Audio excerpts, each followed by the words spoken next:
not propaganda of how people they do things. Isn't it? To grow very well and go home.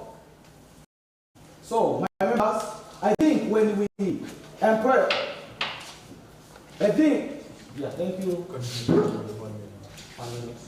Yeah. So, my dear members, I think when we look and consider the experts, we will be at a good place where, as a country, we are able to grow and grow up. Thank you very much, honorables.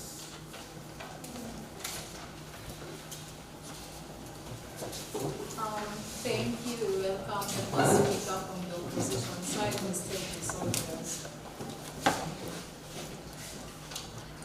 Okay, thank you. I'm debater Joseph Murang'a. Remember, politicians represent the interests and concerns of the people, and they voice those concerns in the best way possible. So, I would like to highlight some of the issues my previous speakers raised. He has told us that there is a great problem in terms of corruption in Africa. So you are telling us there is corruption in Africa, so what? Hello. Corruption in Africa should be solved in the best way possible, that we will not have it. That's the reason as to why we have bodies like judiciary that ensures those people who break the road, they are brought into book or into account. There is efficient resources allocation. We have the bodies like the parliament, where you introduce a bill and it is passed, and that becomes the best way to allocate resources. I mean, that can be catered for in that best way. You have talked about the health need doctors. I mean, the health sector, you have talked of the experts who are really ensuring that the health sector is good. This is not about, if the experts are ruling, it does not mean that they are going to influence all the other sectors of the economy. This means medicine doctors, not the rulers. So I think you are out on that. So I would like to start my, to later my points in the following ways. Firstly, there is building of public trust and legitimacy where there is democracy. So you should understand that the people who have been elected to represent them, they are more trusted and well believed to work for the people, other than getting someone anyhow that you don't believe. Remember, for you comrades, I believe you selected Murang'a, their leaders the other day. So why did you accept the administration to come to the leaders? Because you believe in democracy, right? Yeah. So I believe that is the way to go. Now, my other point is effective governance. Requires not only technical skills but also political skills. There is no way you can have it is good, yes, to have technical skills, but you need to have skills to do negotiation and coalition building. You also have to get to have convincing powers in the international dues. I mean, the other one is accountability and transparency. On that, there are bodies that brings people into account. You don't just say that we have the expert, so what? Do you think the expert cannot break the law? No, they can't. They can, I mean. So we need to have the bodies of regulating some law breaking and other issues. So there is a protection of the rights and freedoms. I want you to understand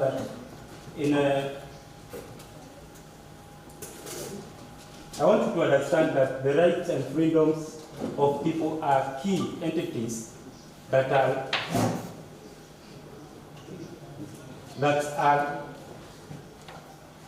unavoidable in this situation.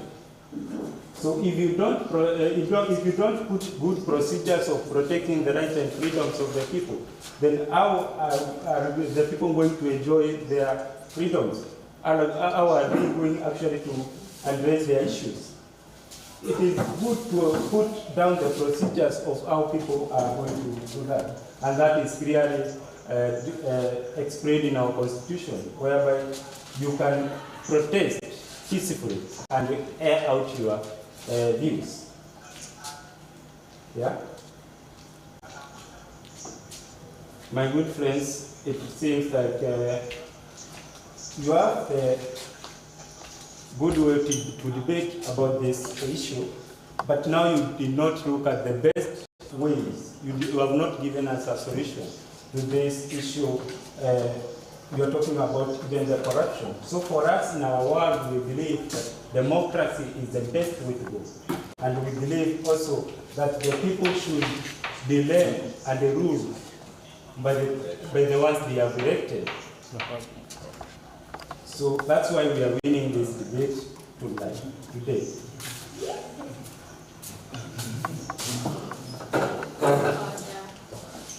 Before we proceed to the next member, who is the second speaker of the first half, I said when I tap this is the end of the first protected minute. When I tap this, that is minute number 4. And when I tap continuously, it means your time is up.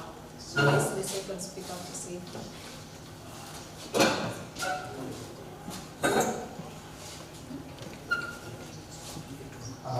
Honorable educators, esteemed opponents, and my distinguished audience, I stand in uniform to support the motion this House prefer African nations being led by experts, not politicians.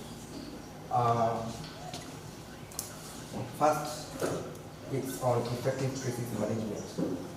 Countries led by technocrats like Akufo-Addo, who faced during the COVID-19 outbreak, this technocrat, he employed or he relied on the professionals and the economic experts in helping the country to handle healthy practices. My second point, it's on economic stability and growth. We all know that many African countries face poor financial policies due to political interest rather than the economic ones. We can see the president of Rwanda, Paul Kagame, he incorporates technocratic leadership by appointing various people in fields like health, medicine, and technology, in which they really help to solve the stability of the country. By that point, it's on education and innovation. In countries like Singapore, they play a key role on the knowledge-based policy, and they invest heavily in education. Among us as the African youth, we need similar expertise strategies so that we can innovate our new ideas, and we can improve on our knowledge.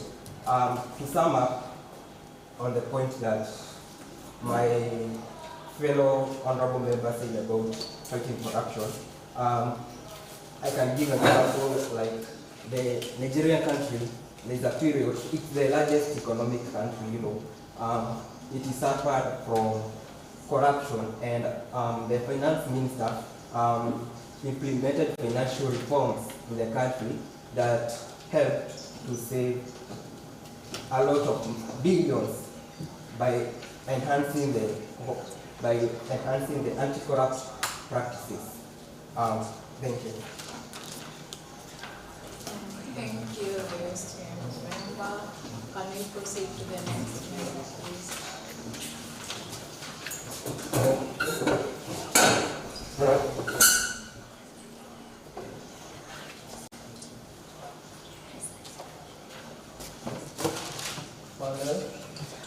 members of government, members of opposition. Thank you for this chance. Who opposed the motion that this House prefers African countries being led by experts, not politicians, into brackets, democracy versus technocracy. First of all, I would like to rebuttal some of the points that the previous speaker from the government side has spoken about. Number one, he has mentioned Rwanda, where there is incorporation of technocrats in the running of certain sectors. But at the basis of that all, we have a president who has been elected democratically. Therefore, he has a mandate and he has public trust to involve technocrats in the government. The first thing is democracy has to work, democracy has to be there, because without public trust, we will see a lot of technocrats fail. The other thing he has said about is the COVID-19, where technocrats, he has mentioned about the COVID-19. I will say this, technocrats failed the country and the people during the COVID-19 pandemic. We have a technocratic institutions such as the U.S. Center of Disease and others, which failed when they mismanaged funds. We could see cases of masks and cases of vaccines being stolen. We saw a lot of mismanagement of funds. We saw a lot of miscommunication. People didn't know if COVID-19 was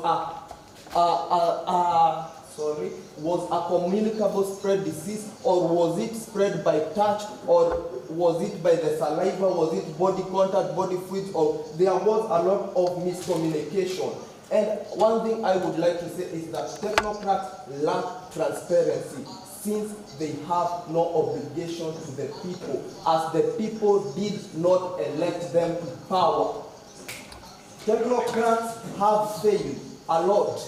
We could see, you will mention of China, where they say the economy is good, but the people have no power over what is going to be done in their country. There is extreme cases of dictatorship in China, such that a word of criticism towards the president of China, you are killed. We have in places like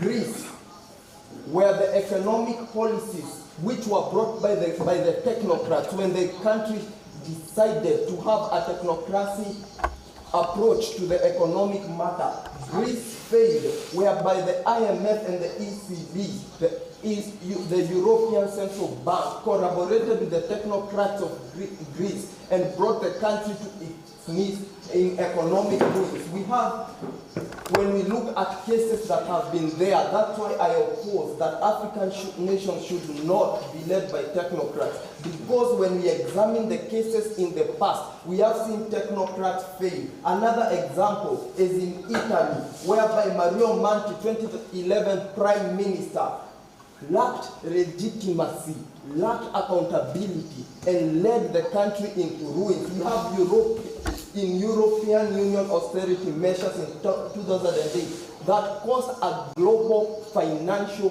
crisis. These are great countries where technocracy failed. Why should we, Africa, which is majorly classified, most of the countries are classified to be third world countries, why should we let technocracy in our country, yet it has failed in the first world countries? I will say this, for democracy, we have public trust, as the people are the ones who elect the leaders to power. We see in South Korea, where technocracy has taken root, we saw people overthrowing, people impeaching their president because he imposed a non-negotiable martial law upon the people that led the country into chaos, and after weeks he was impeached.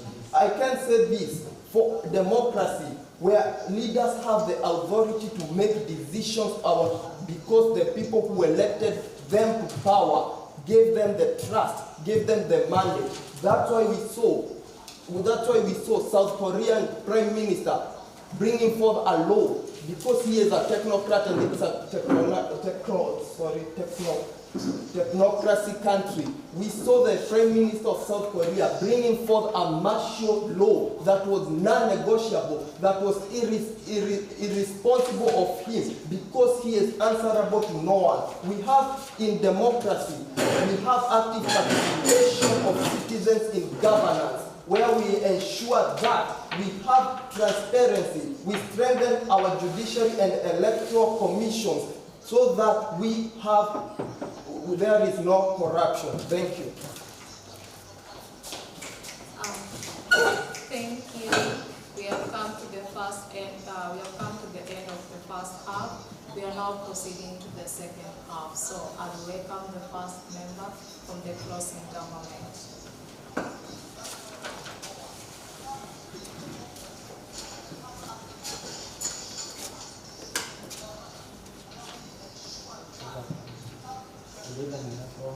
Just a minute. Yes. Okay. What were you about to say? I think there is last minute that someone is allowed to ask a question. No, this is what I said. Yes. The first minute of the speaker, you have 5 minutes to speak. The first minutes of the speakers are protected, right? And the last minute of the speaker is protected. That is minute number 1 and minute number 4. So in between minute number 2 and minute number 2 and number 3, that's when you are supposed to raise your hand and raise your POI. You understand? I think already I have done that even from the first. It's a decision of the speaker whether to accept your POI or decline it. Sorry, okay. Let's proceed. Please, let's take this serious. Given network, my name is Speaker Brian. I would like to decide, I think it's 5 minutes. Yeah. You just bump the table. The last 2 minutes. You bump thrice. Okay. And my speech begins in 3, 2, and 1. Honorable House, I rise on the floor of this House to propose that this House prefers African nations being led by experts, not politicians. That is democracy versus technocracy. The Constitution of Kenya 2010 Article 1 gives us that the people can exercise their sovereignty power through directly or even indirectly by electing these people that we are calling today politicians. See the menace that this thing has brought. See the Constitution itself as being the supreme law of the land has brought a menace or a problem in our countries. And that is why I rise in the spirit of this motion before on the floor of this honorable House to propose that African nation being led by experts is the best way. Why the previous speaker basically gave us a talk of technocracy. It has not worked in Rwanda. But basically he told us what he knew was best. But what I know it has worked because in the recent CPI 2023, that is the Corruption Perception Index, lands Rwanda as for the 49th country being least corrupt. I believe it has worked. He has talked of COVID-19. There has been miscommunication. It is through technocracy, experts being brought together that will be able to come with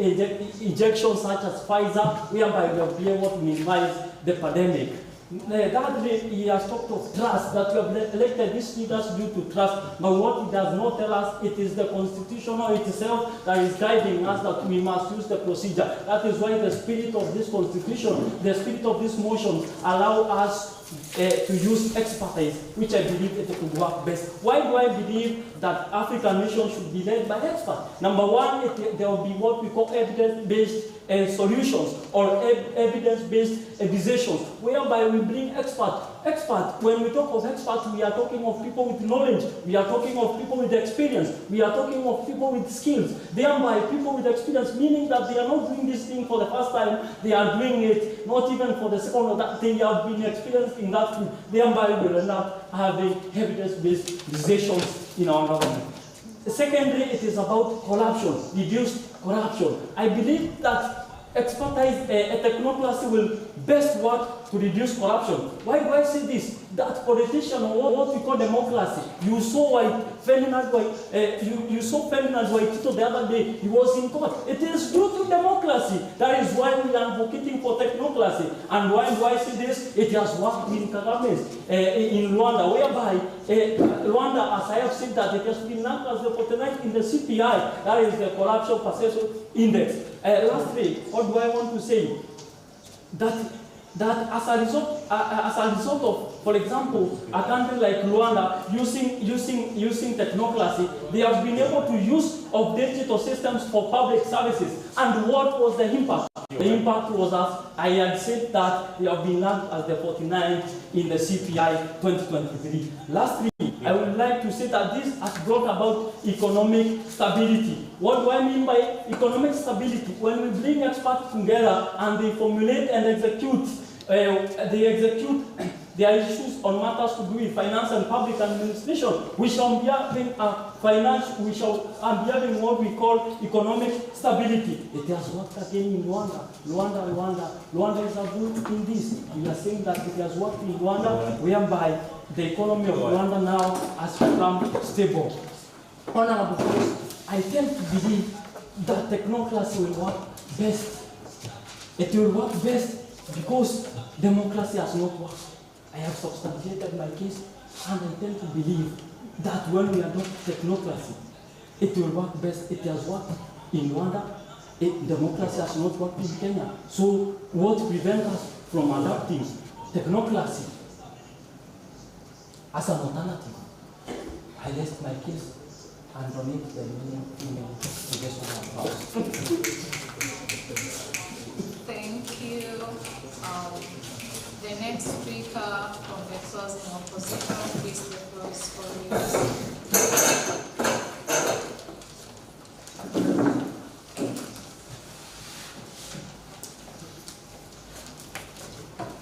My name is Isabwa Felix.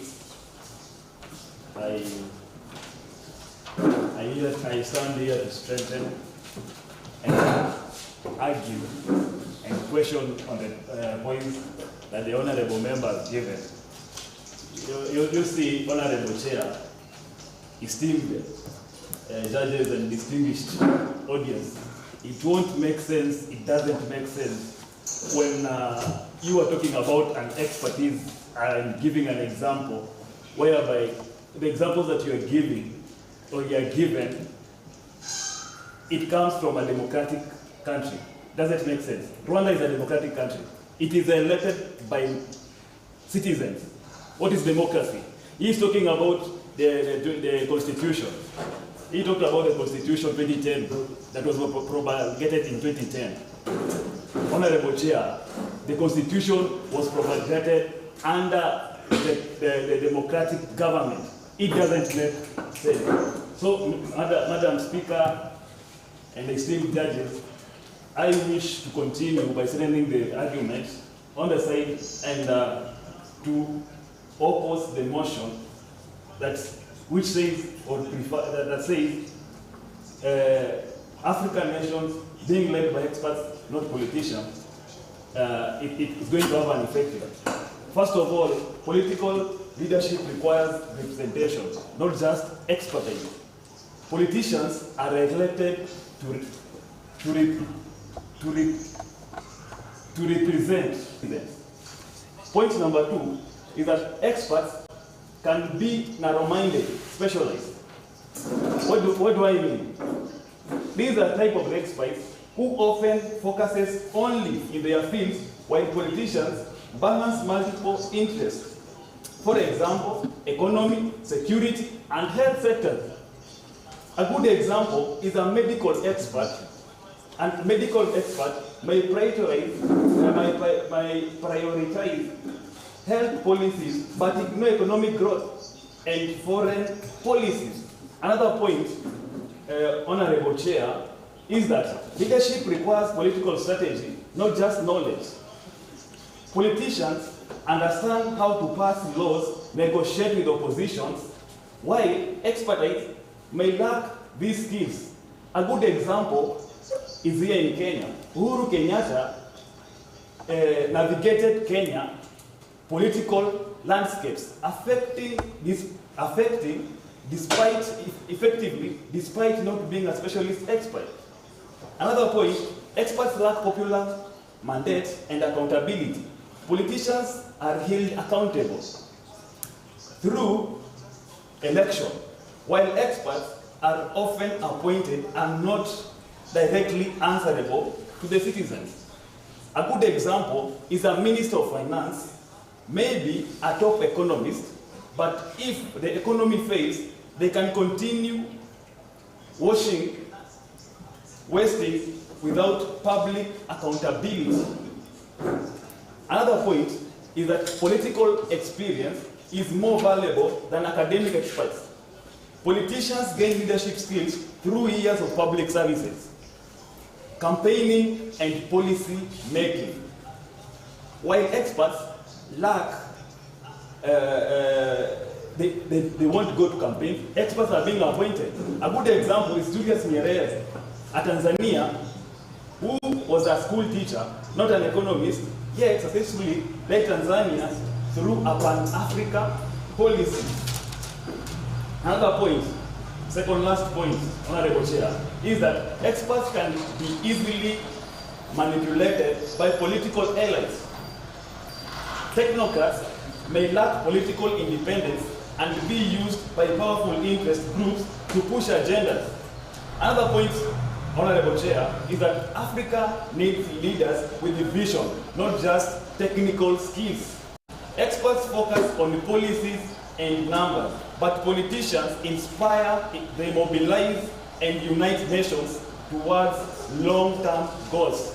A good example is Thomas Sankara from Burkina Faso, Honorable Chair, was not an economic expert, but his leadership transformed his say and advice that African challenges requires leaders who understand people, culture, and policies, not just academic experts. Good politicians can hire experts, but expert alone cannot think. Thank you. Let's welcome the next speaker. Please, the floor is all yours.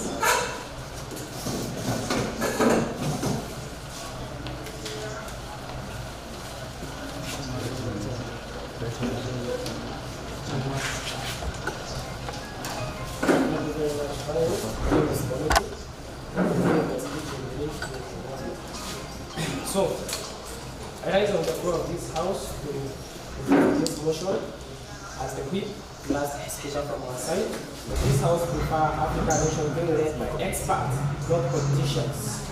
And I want to start by just highlighting some few mistakes that just immediate speaker may have missed to tell the point, missed to tell us the truth as members of this house. In this case, we are speaking about experts. We are speaking about people with expertise knowledge. We are not just speaking about someone with a skill, someone with a profession, but we are speaking about expert. What is this expert that we are talking about? We are talking about expert, a person who has been in the field, who has had that knowledge, a person who is conversant with the issues that are affecting day-to-day activities of each and every person. That is the expert that we are talking about. We are not just talking about a graduate from just a university, a graduate just from the day. We are speaking about expert, a person who has been in the field, a person who has managed to be conversant with the situation and the things that are affecting people day to day. The reason as to why we as the side government we are going to win this case and the side opposition may fail to win this case is because these people has failed to analyze to us. When you say that the politicians represent interest of certain group, interest of parties, what are you telling to us? From the outside of the world, what are we trying to bring in this house? We are trying to say that by incorporating expert, being about expert, we are bringing people with knowledge, people with skills, people who has been there, people who has had the chance to witness what is going on, and that is the people we are going to incorporate in the running affairs of our nations. When we talk about expert, you will agree with me that politicians have failed in delivering their mandate. Politicians have failed in highlighting and analyzing the challenges that faces people. From the side of our own, this is what we say. That when you incorporate an expert, you are going to have what we call a long-term policy implementation. What do I say so? I want to give a clear example and follow what my Prime Minister had just said in a case in Singapore. Singapore, as we speak now, it was a poor nation, but now Singapore has been transformed to a financial and trade giant. Singapore has been transformed. What is the reason of the transformation in Singapore? It is not because of political interest. It is not because of politicians. No, Singapore has been transformed due to the incorporation of experts. As my members has been stating clearly, because my work is to study, I want to give an example in China. China is one of the largest economies in the world. Why? It is because these people incorporated experts in their activities. They incorporated experts in their governance. Most of the African countries have been failing. And I'll give you a simple example here in our own country, Kenya. We have been used to democracy, electing politicians, and as a result, what have we attained? What we have attained is people who do not perform. I'll give a clear example from two cabinets that are served in this Republic of Kenya. I'll give an example with the cabinet of Uhuru Kenyatta, and I'll give an example with the cabinet of William Samoei Ruto. What has these people with these two cabinets achieved? The cabinet of Uhuru Kenyatta comprised of experts. My members has been saying so. But the cabinet that we are having right now, it is a cabinet that is comprised of politicians in terms of performance contracting. What are these people doing? What has these people done to a nation? What has these people achieved for us? That is about for the day. Rwanda today is, as my member has been saying, is one of the least corrupt countries. As a result, what is the reason that has made this country to make such a big milestone in terms of economic growth? It is because of incorporating experts. We normally say that when economists come together, when experts come together, they bring about solutions, they bring about change. They come together and put their mind so that they can see what is it that it is needed to do. Because as I said, as my members has been saying, these are the people with the expertise. These are the people with the knowledge. These are the people who are conversant. These people have been there and we understand. But take for instance, as the members have been saying here, that you bring politicians. What do politicians do? These people, they are the people who want to bring interest. They want to bring their own personal selfish gain so that they can bring them on the table, so that they can be able to engage in corrupt activities, so that they can be able to loot what the economy has achieved so far. The Deputy Prime Minister was talking about effective crisis management. You will agree with me that effective crisis management can only be achieved when we incorporate experts. Crisis management cannot be solved by politicians. Why do I say so? Crises most of the time and in most of the situations are brought by politicians. Look at the crisis that we had in 2007 in Kenya. It was as a result of political activities. Look at the crisis that has been happening in Africa, in the DRC Congo, in most of the countries in Africa. It is as a result of politicians. But it is good to incorporate experts in our development. Thank you. Please order. Let's welcome the final speaker. Please, the stage is all yours.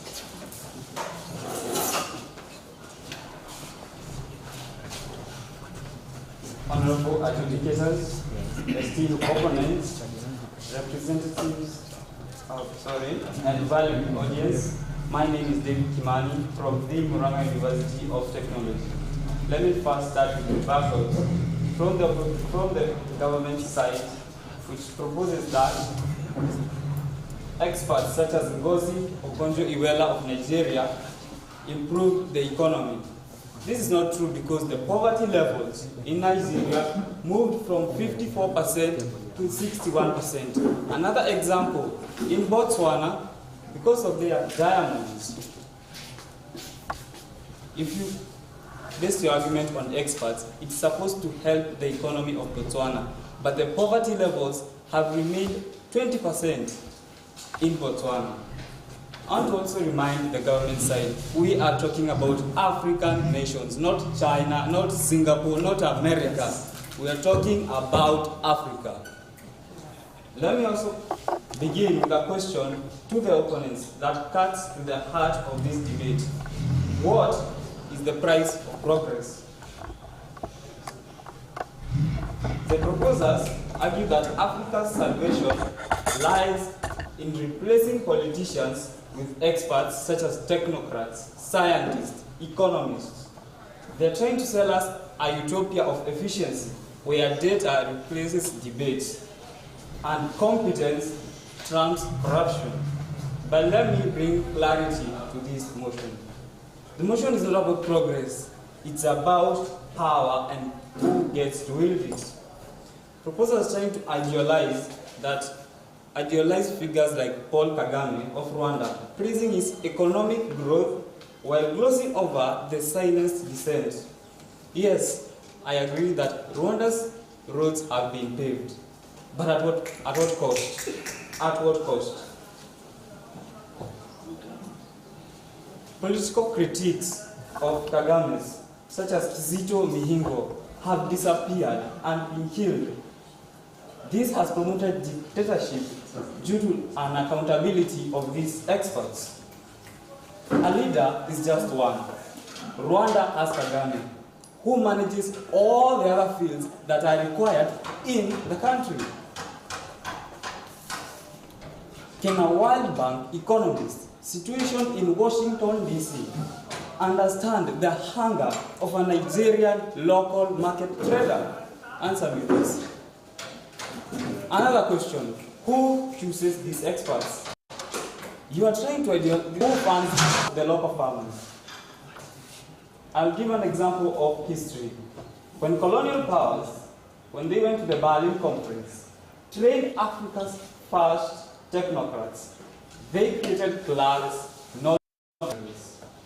The experts are so wise, as you are trying to sell to us. Why did the Green Revolution fail? African soils were not improved, but they enriched those companies that were selling fertilizers to the African fusion of efficiency. Let us not replace politicians with a new class of hunters. Let us be choosing silent farmer, the silent trader, and the students. You're choosing to erase the hard-won freedom we in the people. Politicians are chosen by the people. They are able to understand the troubles and the troubles faced by the local people. Experts do not do that. They do not understand what the people face. Thank you, speakers, for your fine speeches. I think we're going to need some silence to just go through what you've just done now before leaving feedback. Thank you. Got like 5 to 10 minutes break before you come back.